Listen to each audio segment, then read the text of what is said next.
愛のないセックスはただのプロレスだ。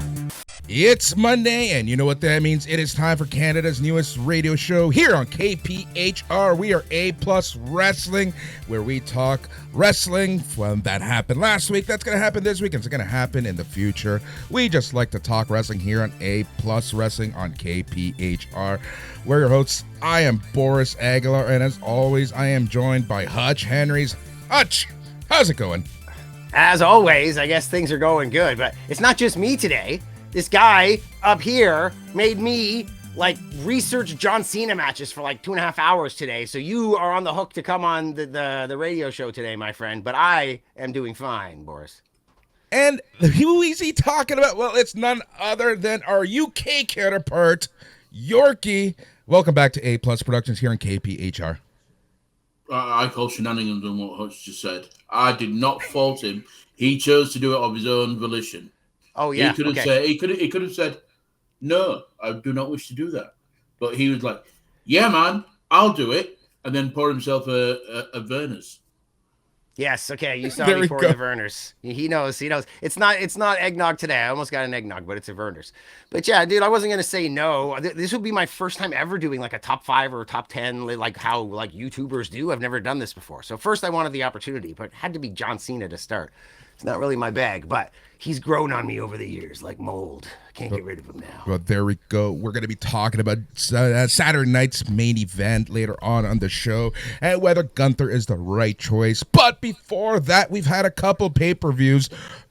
Ring of Honor had their final battle in Columbus, Ohio, and a lead-in into AEW Collision, which was a very interesting show. We also had NXT deadlines with some title changes, returns, and questionable booking. So we're going to start things off after the break here on KPHR. We'll be right back, and we'll be talking all things pro wrestling. グリコジャイアントアイスはムキムキパック。なるほど。アイスがぎっしり詰まってる。何？ムキムキパックのグリコジャイアントアイス新発売。 And we are back here on KPHR, and you are listening to A Plus Wrestling, where we are talking the week that was and the week that will be pro wrestling. Ring of Honor had their final battle. Hutch, I know I made you watch it. Yorkie, I know that you don't watch a lot of AEW or ROH, and that is okay, but because I know you did watch NXT Deadline. So Hutch, real quick, final battle, ROH, what you think? You know what? I'm really glad I watched. I probably would have anyways. I'm an ROH guy. It was nice to see Monet lose. Is this the beginning of Monet's fall from grace so that she can rise up and become AEW Women's Champion? Is she going to give back? Hell of a match too. What I mentioned earlier in the show before the break, right? It was this ROH final battle kind of set up AEW Collision. We saw Jon Moxley cutting a promo against Takeshita, which led into their Continental Classic match yesterday, and Mercedes Moné losing. I'm liking her crash out because on Collision, she faced Layla Gray for the TBS Championship, and it was one of those, I think Layla Gray may have gotten legit injured, but Moné put her in her submission finisher. She wouldn't give up, she wouldn't let go after the match. Christopher Daniels had to come, and Christopher Daniels got kicked in the balls for his efforts. So I think we're finally seeing a bit of a crash out, a bit of a more legit heel Mercedes Moné, and I do think, Hutch, what you said, it is the start of her world title chase. Yeah, she's got to fall. She's got a long fall before she can get that title back, or at least go for it. I didn't watch Collision. I want to. I still haven't.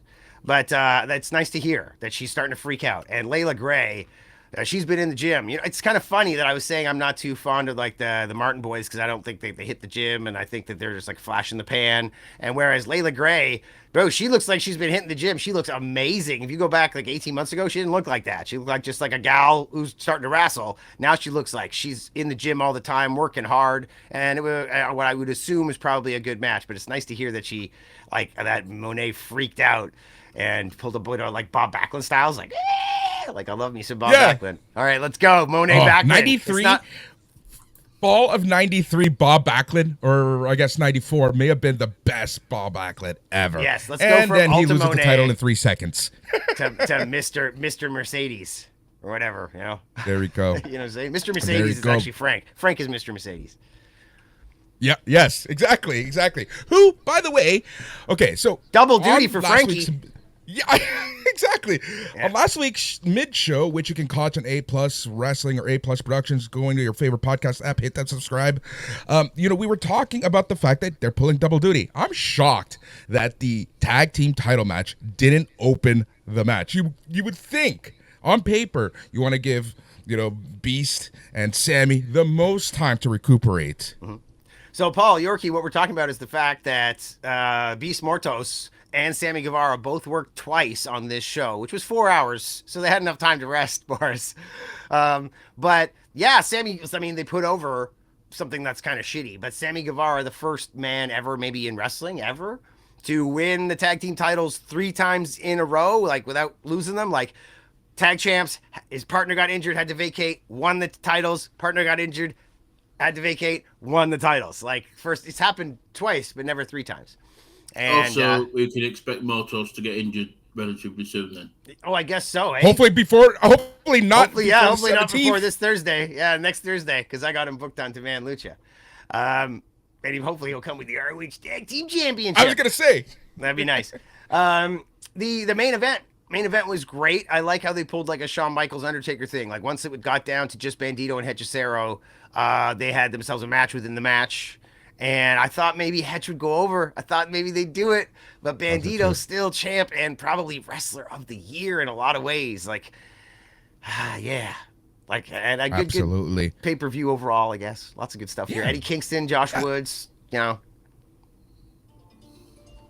it was fun. It was a lot. I love Josh Woods. I've been a huge fan of him since the Sinclair days. Glad to see that he's, getting some recognition. Hopefully he can get a bigger spot on the roster, even, going up to the main roster, AEW. Yeah, we need to do something like some sort of video about what the possibilities of what they could do with ROH, because Josh Woods, he's not getting his ring time. Like, they're not touring. This could be a touring brand. Like, there's a lot of people that could really bloody use ring time. And you can't tell me that Tony Khan doesn't have enough money to, like, tour and stream on Honor Club or watch ROH or whatever. Like, I don't understand why he's not giving the reins of this to somebody and letting them spearhead it to some degree.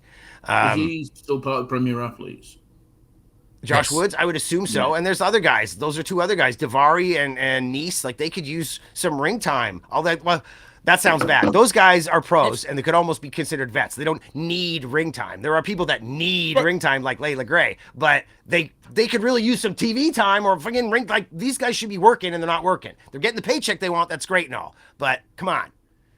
Exactly, and you know what? And as you know, they're not working as many indies. They're not getting. They don't want to work the indies. They don't need to work the indies, so they're really not getting the ring time that they would even 2 years ago. Yeah, like because Tony Khan pays so well, they don't need to work indies. If they want to, they charge too much. And the guys who do want to work indies, man, you'd be surprised. Like CMML, AAA, the Mexicans, they got anything planned. They squash indies all the time. WWE Evolve stuff will squash you all the time. TNA changing tapings will squash things all the time. Like, it's not that they're under contract. Sometimes they are, with TNA and things like that. But it's the fact that they have more eyes. They pay more. They're most likely going to book more often moving forward. I mean, Demand Lucha could fold tomorrow. You never know what could happen. Car accident, financial strife, whatever. We're just an indie. So the loyalty's there because we put them in the ring. Sometimes they get the matches they're never going to get anywhere else. Gringo Loco is like, thank you so much for putting me in the ring with Mascarita Dorada. Like, yeah, baby. And PCO taking on Microman, who's like, I have never seen Carl so happy in my life. Like, smiling ear to ear and barely taking any bumps. He's like, I had such a fun time. But that's just few and far between. Like, the truth is, like, we're the bitches of the industry. And yeah, it's rough for a pimp out there. Like, not just the indie guys, but not just indie promoters, but indie workers as well. So they need ring time. But so I'm glad that Tony Khan's paying them. But I don't know if it's good or bad. If I was a wrestler, I would like it, but as a promoter, I don't. Do you reckon Exactly. do you reckon it could be a time for a return of AEW Dark Elevation or something like that? Maybe, I but it know should be an it's- ROH branded product. Anything No, to make ROH. sorry. No, go ahead. No, I get what you mean. No, I get what you mean. Yeah. Anything to make ROH not Tony Khan's secondary brand. You know, like no matter how you cut it, Brandito doesn't feel like a world champ right now. If it was disconnected from Tony Khan, you know, if it was like if Court Bauer bought it, or if they had amalgamated with TNA, or if like, you know, anything could happen. Like I have a couple of storylines for our videos that the possible video we might do, but it needs to get away from being under Tony Khan's control, whether it's actual or kayfabe. It needs to feel like its own entity, or else it's just AEW light. Might as well be dark. Yeah. Right?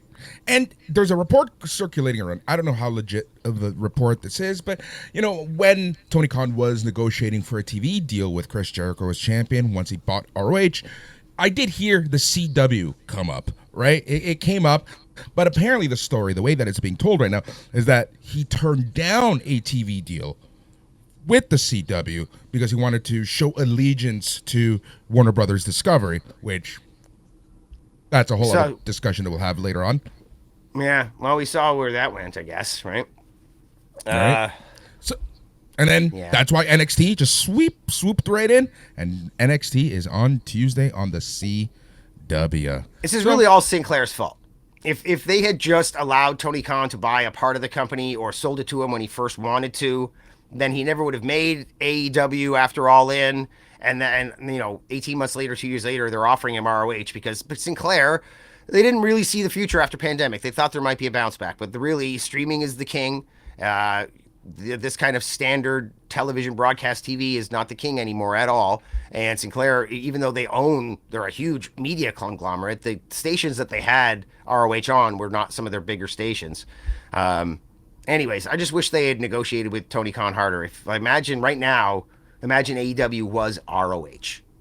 You know, imagine it had been, you know, Jonathan Gresham coming in on those first shows and losing to Chris Jericho or somebody, and like if they'd gone on Roosh. with this title. Yeah, Roosh, whoever it was at the time. Roosh was right at that point. Yeah.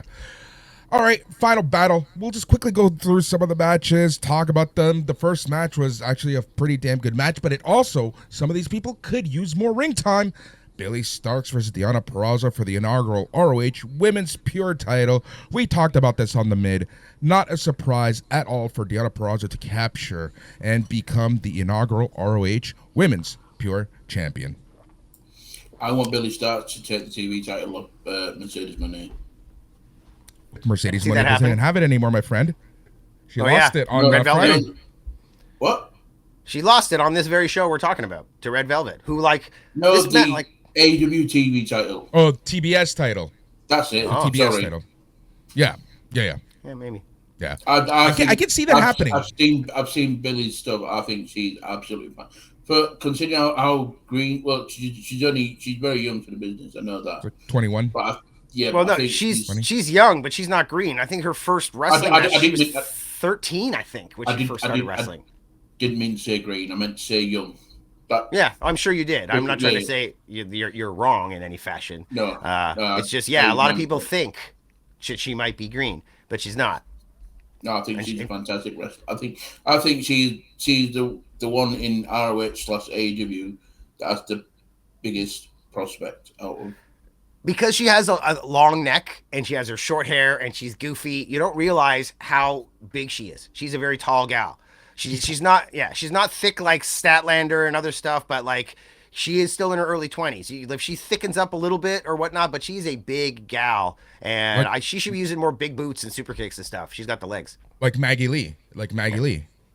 Right? Yeah. Like Maggie Lee is tall, and she's now, like, you're actually seeing more and more clips. Even in TNA, she's kind of like, you know, growing into that mindset of, hey, I'm bigger than most girls. I should do those big girl moves, right? Like what we talked about with Raquel Rodriguez. Yeah. Sorry, I was looking at Paul's camera there. Do you live like near a train station or something? Your whole camera just started like shaking. I have restless leg syndrome, so I'm always. Was it you? I was thinking, is he doing this himself? But then you moved, and it was still happening. I'm like, well, it's obviously not him. But yeah, very restless legs. So Boris, you got the list of matches. Keep going. Yeah. Sorry, the next match that we had was a 30-minute Iron Man match. Pure champion Lee Moriarty with Shane Taylor, our boy, versus Nigel McGuinness. This match was exactly what I thought it would be. Man, seeing Nigel McGuinness in a wrestling ring, pulling off these classic matches on a random Friday in Columbus, Ohio. It's just beautiful to watch.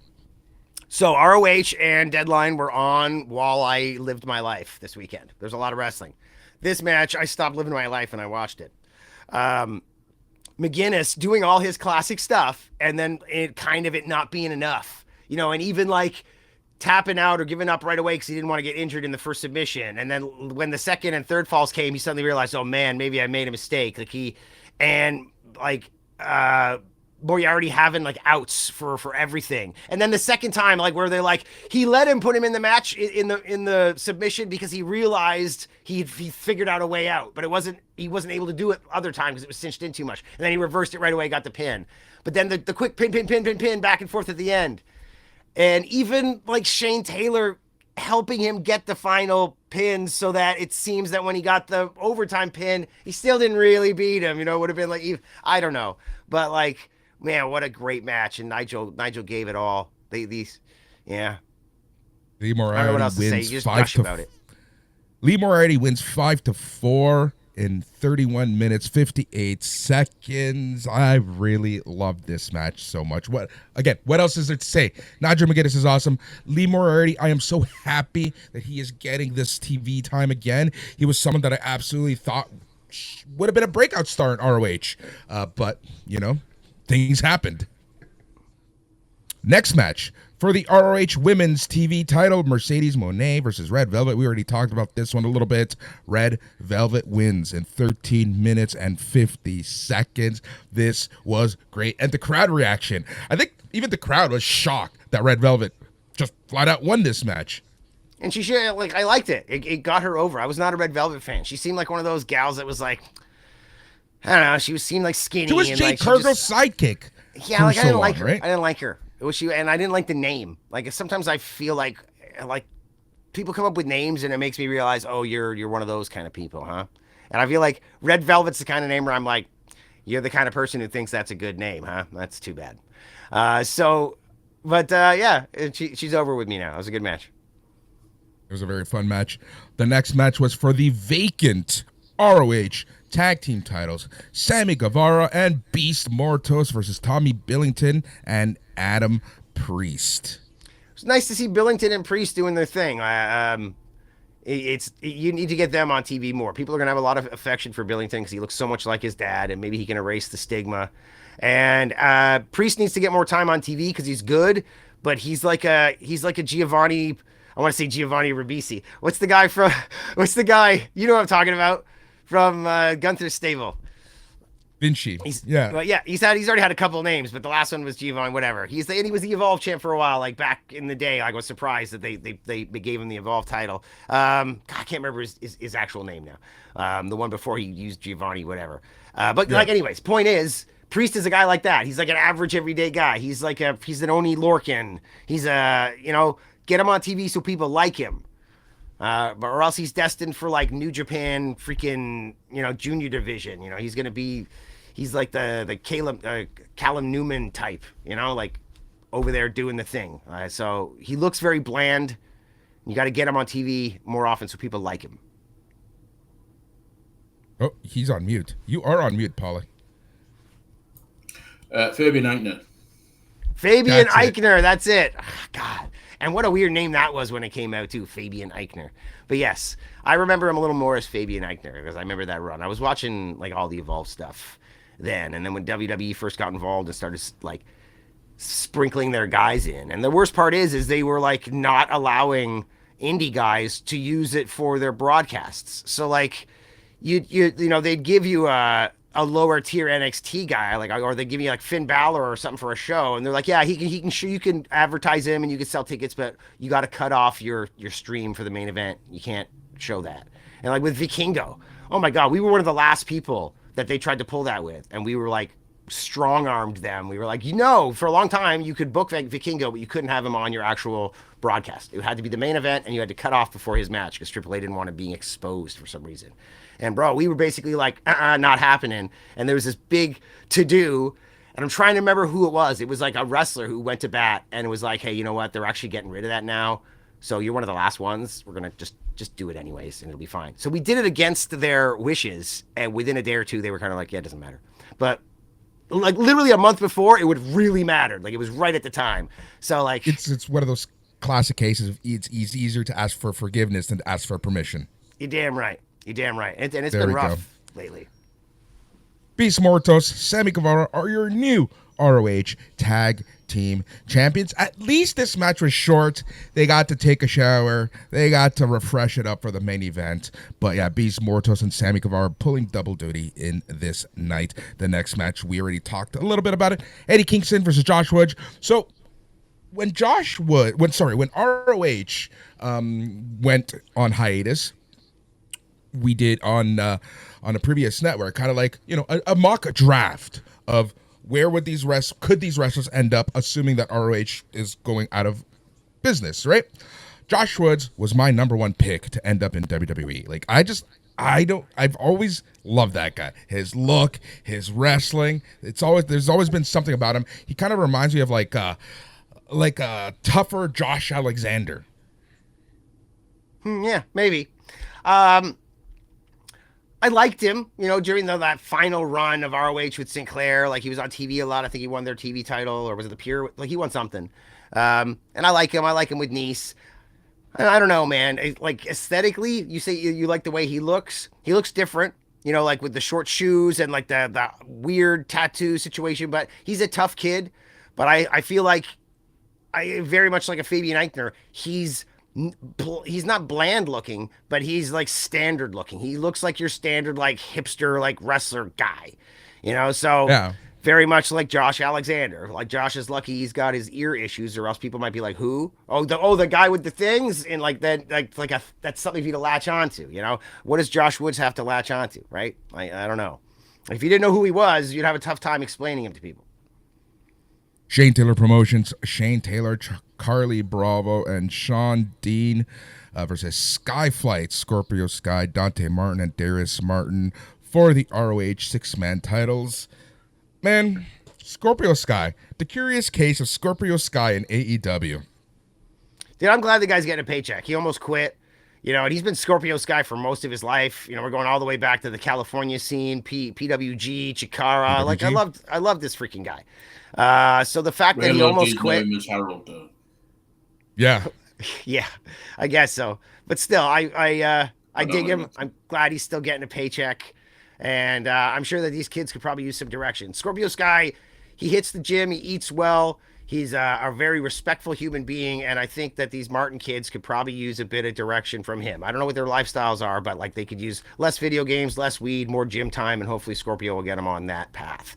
But maybe they've got him on the other path. Maybe he's like, yeah, dude, roll me a joint and let's play some freaking Call of Duty. Like, Right, I was going to say. who cares? It's I'm getting a paycheck. like- Let's do this. He's the veteran. He's like, F it. I'm just chilling at this point, boys. Yeah, Get me you some know, Henny. like, you know, once you get Kazarian, you know, he's got his cigar company with Cody Rhodes, and he's like, he's not doing indies. You know, I know he's TNA champ now, and he hasn't been getting the hugest paychecks, but he had his run at AEW where he probably got overpaid. He's like, these guys have settled into who they are as humans, and I think Scorpio Sky had, in his mind, thought he was going to be something else. And the fact that he started getting these AEW paychecks and was able to make a living at wrestling, especially with having to break his body and work constantly and be on the indies and do like the signings and like going to, like, he's able to just be.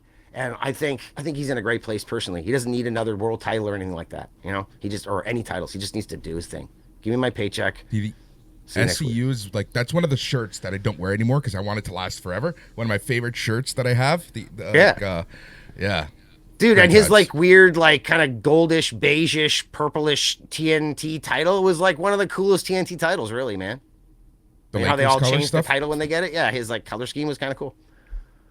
Ricochet versus Dalton Castle for the AEW national title.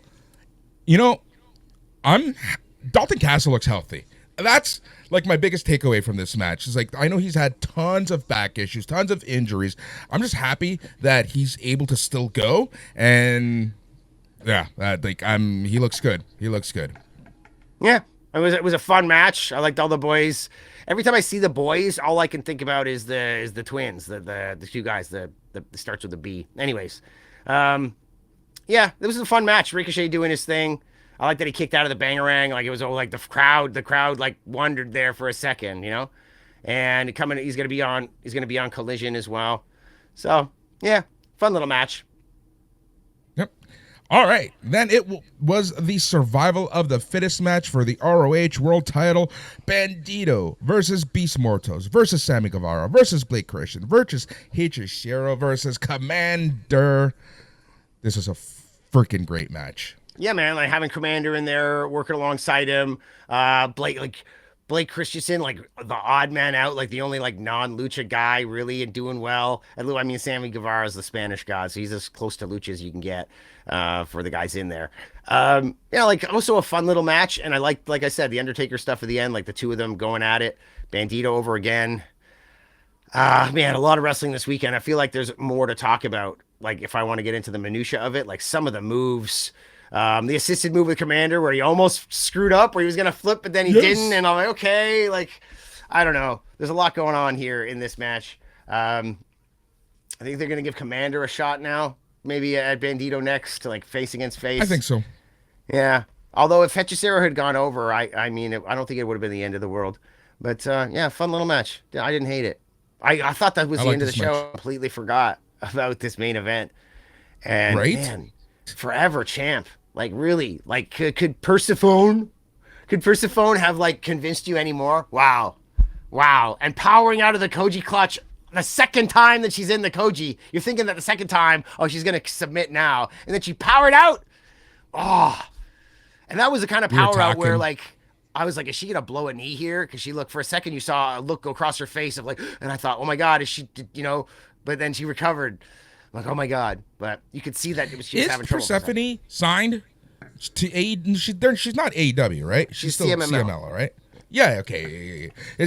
She's showing up more. Sometimes I don't know who has who at this point. But yeah, we were talking about the ROH Women's World Title, Athena doing what Athena does best. And literally, ROH is Athena's brand at this point.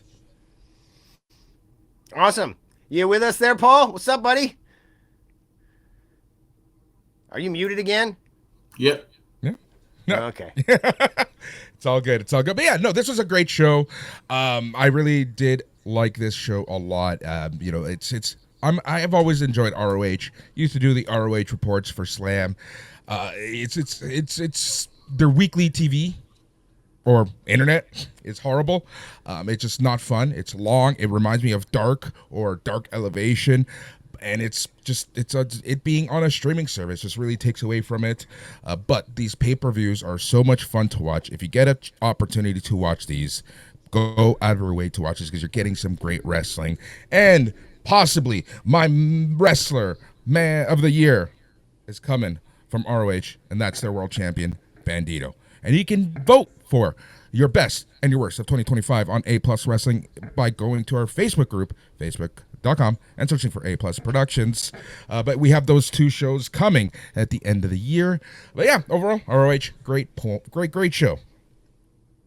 Great show. We're gonna make like if Yorkie's making me stay up late to do this John Cena thing after the pod here, so like you're gonna have to sit through this ROH stuff. You didn't watch it, obviously. Did you watch Deadline? Okay, baby. You watched Deadline. Watched Deadline. All right. For you people listening to the pod, he's nodding and like shaking his head. Podcast, but you got to talk.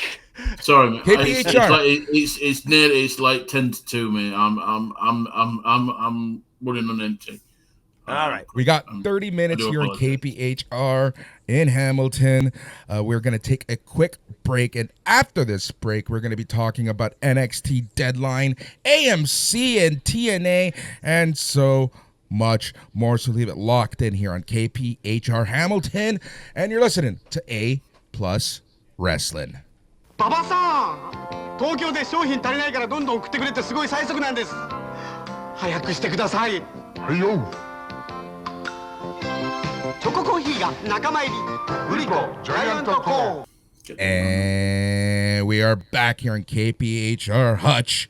Yorkie, and Boris talking all things pro wrestling. As we mentioned this past weekend, there were a few PLEs, pay-per-views, special shows, whatever you want to call them, and one of them was from NXT. They had their yearly deadline show with the Iron Survivor matches. I freaking love these, but there were two things about this show that got to me. We'll talk about them in shortly, but before that, let's go through the matches, talk about them here on KPHR. So NXT deadline from San Antonio, Texas. We start the night with the NXT Championship match. Ricky Saints, Obafemi. Hutch, we were both wrong. Obafemi wins. Yeah, I mean, when I first saw Obafemi come back, and I was like, wow, did he get bigger? Like, he makes Starks... Boy, he sure looks like he's going to eat Starks alive. Starks beating him with just the tornado DDTs. Everybody was talking about this is weird. I don't know what's going on. But when Cody came in, and I got to admit, that was my favorite part of SmackDown, was Cody looking all angry and distracted because of Drew McIntyre just being like, yeah, whoever wins takes on me. And he looked like a real champion. Like, offering this title shot to somebody was like secondary to what he's dealing with. I liked it. But I thought it was going to be Ricky because, him and Ricky are buds. And also because I think Ricky can absorb a loss. Not that I don't think Oba can, but I don't think he should. Like, Obafemi coming as NXT champion, possibly the future of the business in a lot of ways, or at least the future, Undertaker heel, like big baddie Brock Lesnar type, I don't know what to say. Like, Javon Evans might be the future of the business, but, Obafemi's the tails to the heads of that coin, right? So him looking up at the lights against Cody, I sure hope it's a schmaz, and you can't have him beat Cody. I don't know what's going on here, man. Hold on 1 second, gents. What we are talking about on SmackDown, it was announced that the winner of the Ricky Saints Obafemi match would face Cody Rhodes on Saturday night's main event on John Cena's farewell show. So Obafemi wins. Obafemi versus Cody Rhodes. Hutch, I think Obafemi is going over. I think we're going to see a shocker happening on Saturday. Are we going to see Drew McIntyre screw over Cody Rhodes and then Cody Rhodes be like, you have to reinstate him. God damn it. All this, okay, cool, man. Cool. I'm into it. Cause man, I don't know. I don't care who the hell you are. Obafemi pick you up and slam you down to the mat. Man, it's going to hurt. You can be looking at the lights for a while, pal. I even think that Drew McIntyre is going to I don't think he's going to physically get involved. I think he's just going to be in the crowd. And he'll in the crowd. You're going to pull a Scott Hall, show the ticket. Show the ticket. I guess so. And he gets distracted, and Cody gets distracted, and then Obafemi destroys him. Maybe, I was already talking about how I love, blown up heads. Maybe he can be a guy with a Drew McIntyre head, and then when he moves it, it's Drew McIntyre. Because, not everybody can be Sting under the Sting mask, Yeah, how awesome was Sting under the Sting match in the audience? Like, one of the greatest things ever in wrestling. It's Sting! Like, a non-wrestling fan, they see that, and they're like, what the hell was that? And you're just like, no, you don't know how cool that was. They're like, whatever. But, so, maybe Drew McIntyre can have a blown-up, Io Sky head. And it's Drew McIntyre! Right? Yeah, I don't know. So, gents. Well, what if it's Drew McIntyre head, he moves it, and it's Sting? There we go. There we go. What is next for Ricky Saints, Hutch? What are you thinking? Is he going up to the main roster? Also, one of my pet peeves with NXT right now is why isn't anyone being called up to the main roster? I find it very, very weird, right? I thought Obafemi would be called up. I thought the return at the end of the night would be called up. I thought Ricky Saints could be called up. Ethan Page could be called up. What is going on with the call-ups and lack thereof? And I think this is actually hurting NXT right now. Maybe they're trying to geez, I don't know. But I can tell you one thing, man. Ricky Starks over Ricky Saints. Give me the little Starks over Saints. Dude, I have not been into this shit. This has seemed really lame. Ricky Starks is he's weirdly Zoolander-ish with this whole and it kind of worked at AEW. And he was an AEW homegrown guy to a degree, and beating Punk in the tournament, the Hart tournament, and winning the tag title with Morrissey, and just weird stuff. But in NXT, he just seems like he's going through the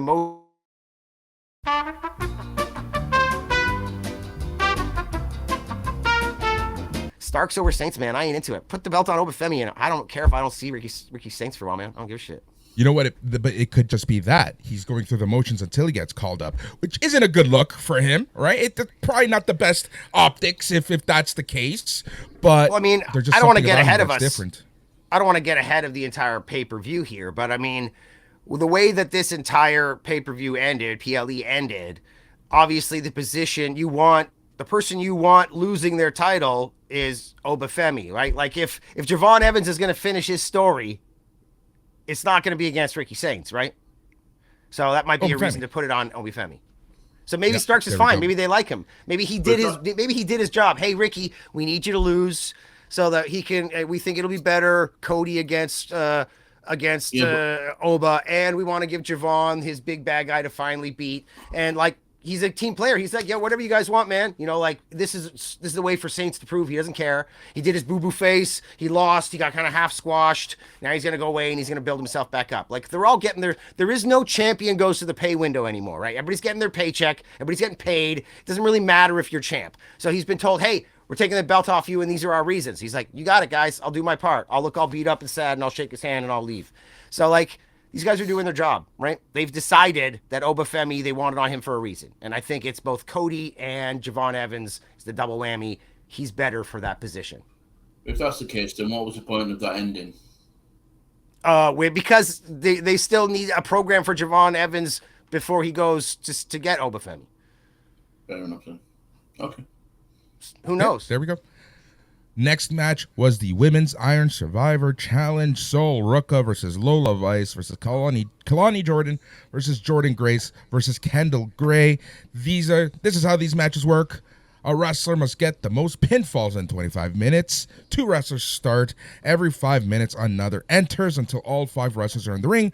Pin and submissions earn a point. If a wrestler gets pinned, they lose a point and then spend 90 seconds in a penalty box. Is the reason that Ricky Saints seems so lame, is it maybe because the NXT women's division is like so freaking banging that none of the men can freaking keep up? Holy moly. This is what I've been saying. The women's division is cooking. The women's division is keeping NXT alive. It is insane how good this division is in every aspect of this division. Yes. My criteria now, any woman that can do like the Sol Ruka flipping cutter off of a pair of stairs to me, the Soul Snatcher. Anybody that can soul snatch me off of a pair of steel steps, that's it. Okay, I'll go forge a ring. You win, honey. All right. Like that's this whole everything in this match was impressive. Yeah. And what was really impressive was the self-awareness and foresight for WWE to give the win to Kendall Gray. I don't know if you've listened to Denise Salcedo's interview with Kendall Gray. Probably the only person that has an interview with her outside, like any kind of indie interview here. Oh, there you are, Boris. You were frozen for a minute. Last time you froze, it was prettier. This was not a pretty freeze. Yeah, like she's a wrestler's wrestler. She's like the young Kurt Angle. Like she knows what she wants to be. She's one of those old souls. You talk to her, she's razor focused. She knows what she wants, who she wants to be, how she wants to get there. And I feel like WWE's probably like boggled by her. They're probably like, well, yeah, whatever you want, young lady. God damn, this chick's awesome. You know, like she's freaking cool as shit. And I think she's gonna go really far. And she's a great in the ring. Great. Do you know the only thing that would have made this match even better? She's getting the. Go, Yorkie, go. The only thing that would have made this match even better is if Ren Sinclair was in it, but I think she's injured. Yes. I love Ren. I think she's brilliant. But obviously, she's the stablemate of Kendall Gray, so. Yeah. Boris, are you breaking up on us there? Or what's up? Yeah. You're there? Okay. I believe so. But that's all right. Yeah, it was a fantastic match. The ending was one of those nail biters, one of those at the buzzer endings where Kendall Gray just gets the win at the very end. Very cool. And this leads me to my second issue of the night, which was that both the men and the women's Iron Survivor Challenger match went to the last few seconds, and it was almost identical endings.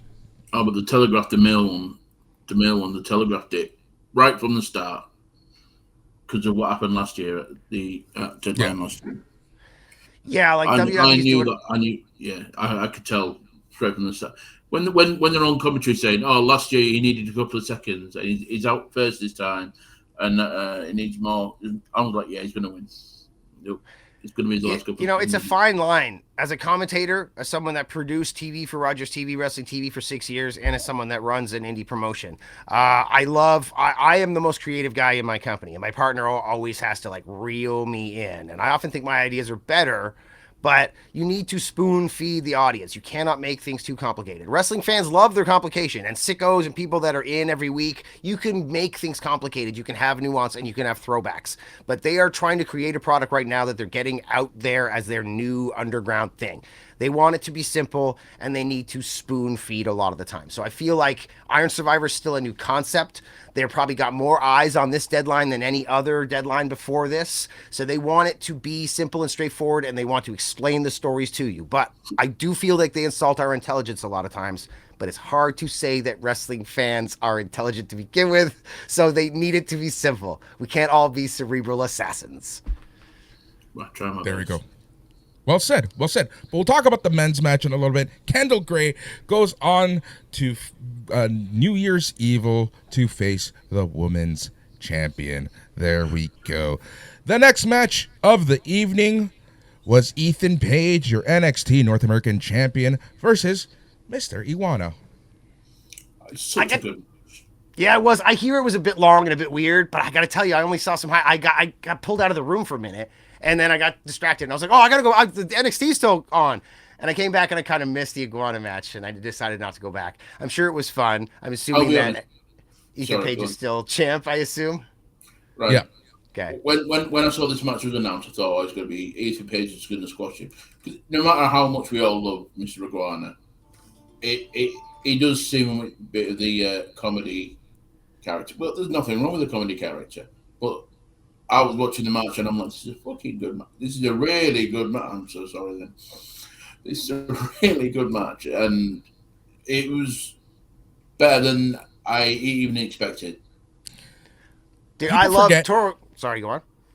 I was just going to say, people forget how good Ethan Page, how good chemistry he can have with some of these comedic wrestlers. He's so good at so much, and I think this pairing of Mr. Iguana and Ethan Page in a feud has been a lot of fun, and this is a really, really good match for them to kind of probably maybe end the feud with.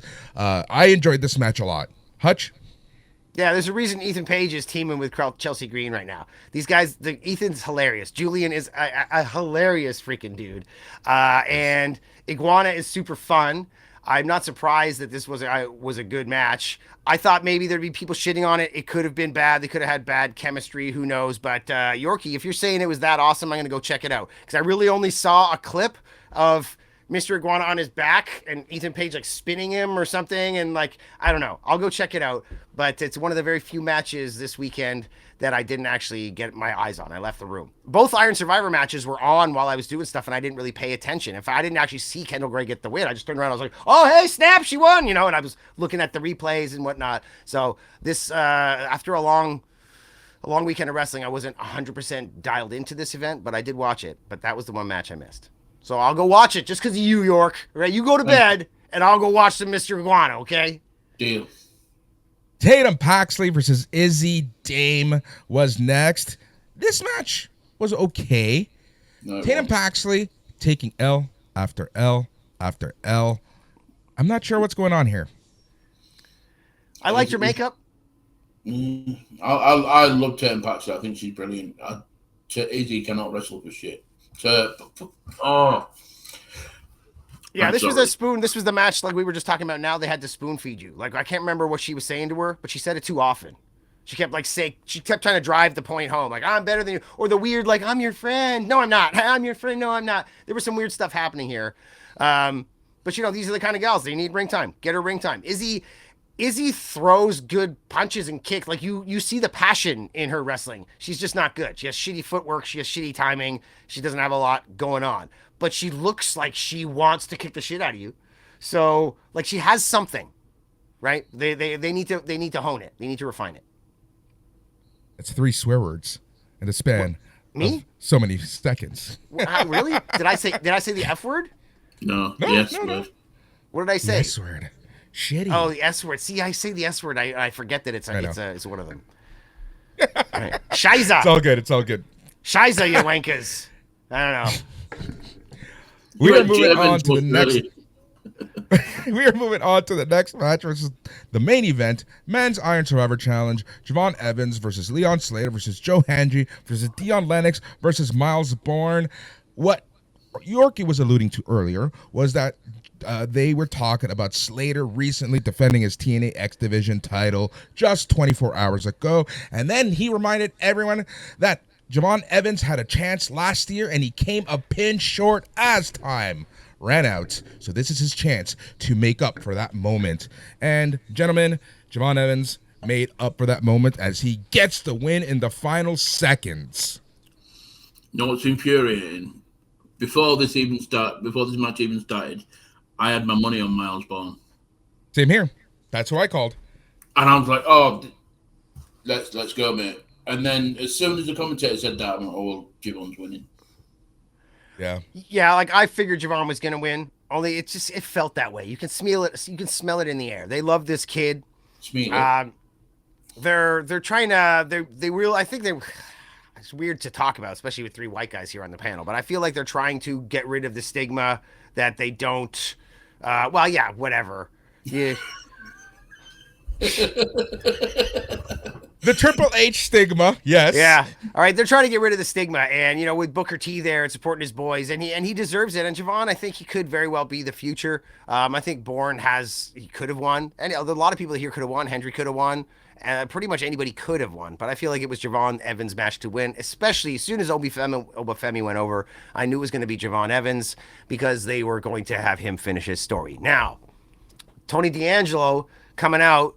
I don't know what this is about, but he sure looks good. I hope they get rid of the cheesy aspect of his gangster persona. I hope he's more of like a, all-seeing eye kind of guy. Like he's still a gangster. He's just, he's not like a cheesy gangster. Hey, yo. But he can still be like the Don. He can still be in control, right? I like the big beard. I like the look, but I don't know what it was all about because he ain't, what's he going to do? Beat up Javon Evans? Javon Evans just won the Iron Survivor. That it was Tony D'Angelo that kind of upset Obafemi for the North American title. There's some history there. There's some history of Javon Evans. So I get it, but it's just weird because, again, Tony D'Angelo's been gone for 6 months at least. Why isn't he on the main roster? I thought he was getting called up. That's what I mean. Yeah, but This was my second issue. This was my second issue with the night. Slater and Evans are amazing together in the ring as partners, as opponents, as everything. It's amazing when we think about what could happen in the future, and then nobody's guessing a 6-pack challenge. You know what I mean? Like stuff like that. This could easily be a 4-way match that happens and then leads to Slater working with D'Angelo while Evans moves on, or like who knows what could happen. This could lead to Evans ruining or Slater ruining the shot for Evans by accident, and then them feuding, and then Javon never does finish his story. There's a million ways they could go, right? Just because the obvious thing isn't what always happens. But I did think this was what was going to happen, and I do think they are going to have him finish his story against Obafemi, and I don't know what the bloody hell Tony D'Angelo's doing here myself. Hopefully it's something not stupid. There we go. That was NXT Deadline. Javon Evans gets his chance. Kendall Gray gets her chance. We'll see what happens comes New Year's Evil. Gentlemen, earlier this week, TNA made the news as they finally made it official with AMC. Starting in January, we are getting Thursday Night Impact, 2 hours. Still unknown if they're going live each and every single week, but the same network that brought you Breaking Bad, the same network that brought you so many classics like Mad Men and et cetera, now brings you TNA Impact. Hutch, you seem confused. You seem angry. You seem like you have something to say. Do you have notes on this? No, I have no notes on this. Do I have something to say? I didn't think we were going to talk about this. He's just angry that TNA have taken Demand Lucha's spot on AMC. Yeah, seriously. Give me a break. I think this is great. It could end up being like a number 2. This could be a good thing. For TNA. Well, obviously it's a good thing for TNA. Jody Threat's very excited. A lot of people are very excited. I think you're seeing You might see AJ Styles in TNA winning their title, doing his final run there. You might see, this sounds crazy. I haven't said this out loud to anybody. You might see Chris Jericho in TNA, okay? Chris Jericho coming to WWE. I mean, the Rumble's not going to be about Jericho. It's going to be all about Saudi Arabia and Sami Zayn and whatnot. Like, they might have him come back under contract. Jericho's won all the world titles, baby. He can say that he was a WCW champ, WWE champ, world champ, AEW champ, ROH champ. Bro, go in there and beat Frankie Kazarian or beat AJ Styles after he beats Kazarian. Like, Jericho wanting the TNA title, I could see that just because of like wanting it on his resume. The only guy who's ever done this, you know, and that would certainly put some eyes. You know, Tony Khan put the title, ROH title on him because he thought he might get him that, right? So AJ Styles against Chris Jericho on AMC's new TNA broadcast for this is the kind of stuff that's going to get eyes. So yeah, man, I think it's a great thing. And I think more so than Warner Brothers being sold, this AMC deal might be the thing that hurts Tony Khan, because now the broadcast TV is getting smaller and smaller. And now Tony Khan is fighting against guys that have support from these big dudes, fighting AAA in Latin America on Fox down there. And they've lost HBO Max, right? That's part of this deal. Like Netflix is eating that streaming, right? And then that's what I wanted to bring up. You know, it was WB Discovery purchased by Netflix on Friday. Everyone's wondering what's going to happen to AEW. Well, guess what? The linear channels were not part of this deal, but HBO Max was. The irony is that HBO Max changed their names 32 million times, only to be called Netflix in the end. But yeah, so it's going to be interesting to see what happens in 2027. Honestly, I'm curious to see what happens over the next few years leading into 2027 with these linear channels like CNN, TBS, TNT, et cetera, et cetera, et cetera. Is Paramount going to make a move? First off, is this Netflix WB Discovery deal going to be allowed by the U.S. government? We all know that, the president has friends in Paramount and other places. So there's Discovery, so much up in the air. Discovery Global is now the new television broadcast company. It's going to be a completely separate entity. But, you know, like, people are just shitting on Triple H's booking right now. But there was that small period of time where WWE was awesome and it was all Triple H. And then TKO kind of came in more officially, more heavy-handed. It takes years for these guys to really embed themselves, right? This whole thing with Warner Brothers isn't going to happen until like this time next year, really. Are we going to see the effects of it? So Triple H then had his booking power taken away. He's trying to get into politics now. He's trying to get away. So this whole entity is going to be run by people that don't understand the nuance of pro wrestling. But it could get to the point where you might start seeing these major crossovers between AEW and WWE, and like, because it's people outside of the bubble facilitating it. The reason you get all the biggest boxing matches in the world in Saudi Arabia is because the Saudis can facilitate it. They have the money and they can, people that don't want to work together over here, they'll go work together over here because they're getting paid a ton. And like, this might be able to happen through these kind of deals. So who knows what's going to happen. But yeah, AEW is going to lose their streaming. But I think they're going to be just fine. It pen's mightier than the sword, as I said on my video about this. They already have a deal with Warner Brothers Discovery that they penned this year. They'll probably just wait out that deal like a WCW contract back in 2001. Just pay him out, wait it out, and then bring him in. So it might be 2 or 3, 4 years from now that Tony Khan has to like figure out what he's going to do. And by that time, TNA might already have a big hold on the TV market. And now they're looking for a new TV station. And WWE's been shopping stuff around and getting their TNA, NXT. There's going to be less broadcasters for them to go to, right? And at that point, who knows where TKO and WWE are going to be? Who knows if WWE will even be part of TKO in a few years, you got right? the Vince McMahon helping out ECW. You want to go to Access TV, but it turns out Access TV has actually been getting funding from Capcom, and Capcom is owned by freaking ABC. So yeah, I can't help you out because we're kind of owned by, we work with WWE over here. It's like, but you have nothing to do with them. Yeah, but they're like a secret partner. They pay us, right? So like, you never know. That's what I have. Trust me, as an indie promoter, you find this stuff out in weird ways. You're like, well, why won't you come? Well, I'm, blah, blah, blah. Like, really? I didn't know that. Well, damn, it happens all the time. So Tony Khan could be in trouble years from now, but I think right now he's going to be fine. Do either of you guys go watch my video on the purchase? No, I did. What? We talked about it. Well, just now I did, but did you go watch it? Yes. Okay. Where could we watch that? At Hutch Henry's. At Hutch Henry's on YouTube. There we go. This weekend, John Cena's final match is happening on Saturday night's main event. Peacock in the USA, YouTube in Canada. Let's quickly run through the card. We have Gunther taking on John Cena in his retirement match. Gunther. Yeah? You think he's going to choke him out? Yep. Oh, yeah. Do you think he's going to pass out, or do you think he's going to give up? Is John Cena He's going going to to pass give up? out. He's going to be done. They're going to take him out in a stretcher, never to be seen again until Saudi Arabia pays him enough money to go to WrestleMania next year. To fight or the in 2 Rock. years. It's already. I don't know. I think he's going to stay true. Sorry. Oh, yeah. Poor- I think he's going to stay true to it. He said he's going to. It's like once I'm done, I'm done. I'm not going back in a ring again. Nah, we'll see. It But, you know, would- yeah. probably. Never say never in professional wrestling. Just remember that. I know. CM Punk is in WWE again. Let's always remember that. Bret Hart went back to WWE. We also have Bailey versus Sol Ruka on the card. What? Yeah, that Cena's making, like Cena suggested they do all TNA, they do all NXT people, right? Give them all a showcase, right? So I don't know what's going on with that match. Do I care? Whatever. Hopefully, good. I don't know. I guess Bailey can absorb it, but I don't want to see Salt lose. I don't want them to. I feel like they know that Saul is like she's hot to trot. People love her. She's gonna sell stuff, but I don't want them to overdo it, man. I don't want her to get hurt. And I don't want her to get burned out. Yep. We also have Cody Rhodes versus Oba Femi. I was smashing that. Yeah, we already talked about that. That's what I'm It's thinking. like nobody can afford to lose this match, so we'll see what happens. Yep. That is the announced matches for Saturday night's main event. I'm sure that there will be more matches announced over the week. Gentlemen, WWE Raw is starting in just a few moments, in about 4 minutes. Let's quickly run through the card. AJ Styles and Dragon Lee versus the War Raiders for the WWE World Tag Team titles.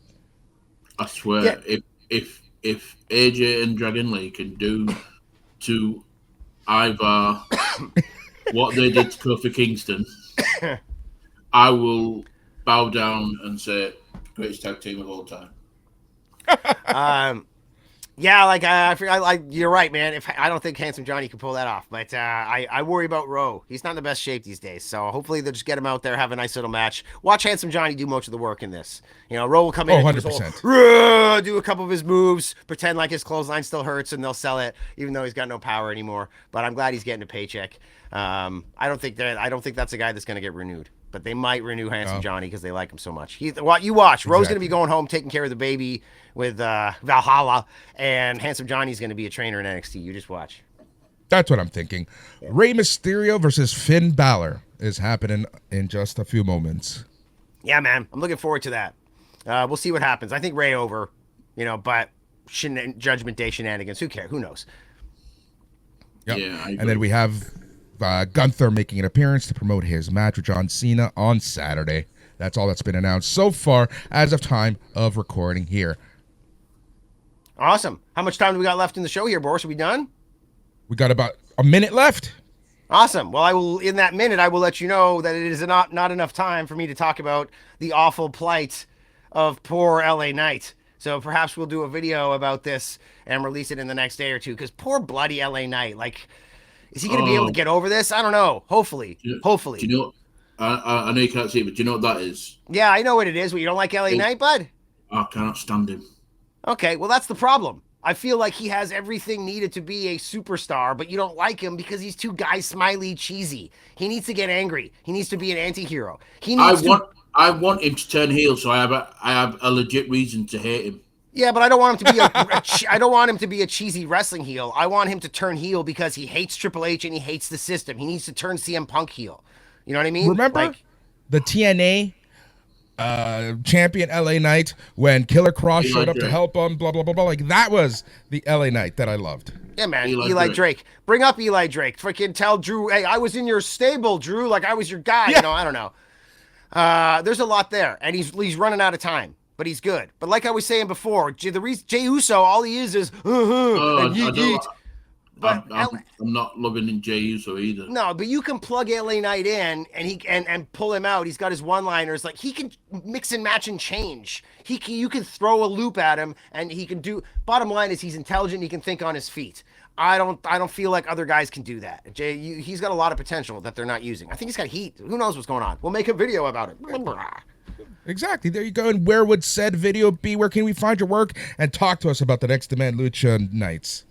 At Hutch Henry's, Demand Lucha Ottawa on the 16th, Wednesday, 17th here in Toronto. We got Beast Mortos coming out. First time anybody's going to hear about this. We have a brand new championship belt hot off the presses. Boris, this thing is absolutely freaking gorgeous. It might be, as of this moment, the nicest belt on the indies. I think we've outdone Defy. I think we've outdone a lot of people. Our last few belts, in my opinion, have been kind of lame. This belt is off the hook, and we are going to put it around the waist of somebody. Perhaps Beast Mortos will be leaving with 2 titles next Thursday in Toronto. There we go. A Plus Wrestling and aplusproductions.com is the place where you want to go. You want to go to aplusproductions.com. If you want all of the podcasts, go to your favorite podcasting app and search for A Plus Wrestling.